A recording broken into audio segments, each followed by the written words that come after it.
There's been a lot of speculation about the new Toyota Supra, and a couple days ago, David Patterson, that dude in blue, posted a video essentially slamming Toyota for not producing the car that he says the community wants.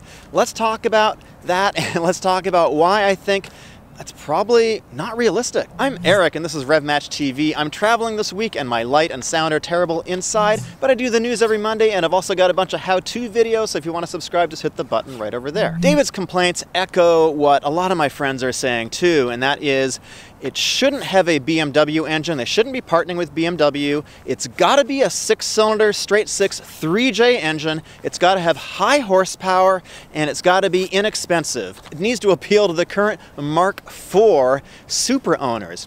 So let's talk about why none of that is probably going to happen and why it's just not realistic in 2018. So we're dealing with 2018. We're dealing with a whole bevy of emissions regulations. We're talking about a shifting market where the cars that are now dominating sales are SUVs. So it all boils down to potential sales numbers. And let's talk about how many cars the FRS has sold since its inception in 2012. So I looked at carsalesbase.com and I found that the FRS has sold a total in North America of about 68,000 cars, starting from about 18,000 cars per year down to about 7,000 last year.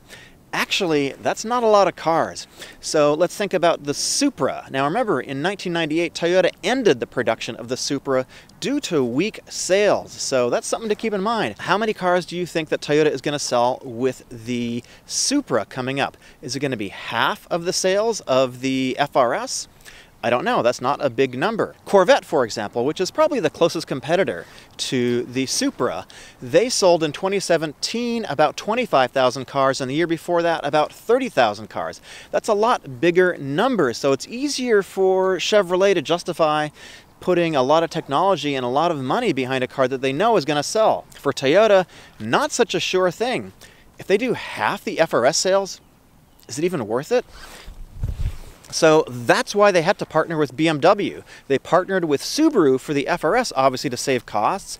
And in order to get this new car out, they have to partner with BMW because BMW is the only one that has the straight inline six right now. I know, David and my friends, you want to keep the car inexpensive. You want to keep it cheap. So do you think really developing a custom 3J engine, which Toyota is probably not going to use in anything else, do you think it's going to be cost effective? I don't think they can bring the car in for less than probably 100 grand given the sales numbers that they're potentially looking at. Here's the question. Do you think Toyota should actually be pursuing this vehicle with BMW, or should they just have dropped it? Answer below in the comments. I want to know what you guys think. Is this really something that Toyota should be going after, or should they just let the Supra rest in peace? And one more thing to think about. The people who are the most vocal, the most passionate about cars, like myself, talk the loudest, but people like you, David, and I hope you respond to this video because I love your channel, by the way, and this is no disrespect intended, but are you actually legitimately going to go down and plunk down, let's say, $50,000 to $70,000 for a brand new Supra at this time of your life and the age that you're at? I'm thinking probably not. You're probably not the target market for the new Supra, and here's why.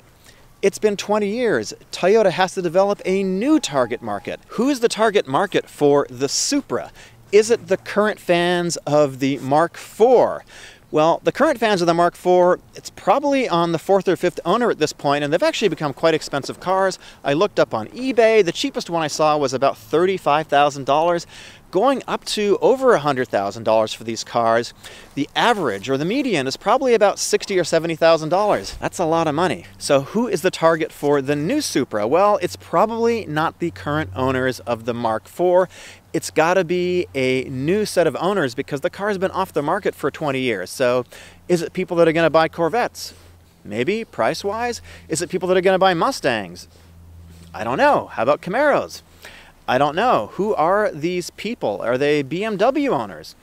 Potentially. So the audience that these hardcore enthusiasts like David and myself are talking to are really the most vocal, but I'm not convinced that we're the ones that are going to plunk down the money for a pretty expensive car.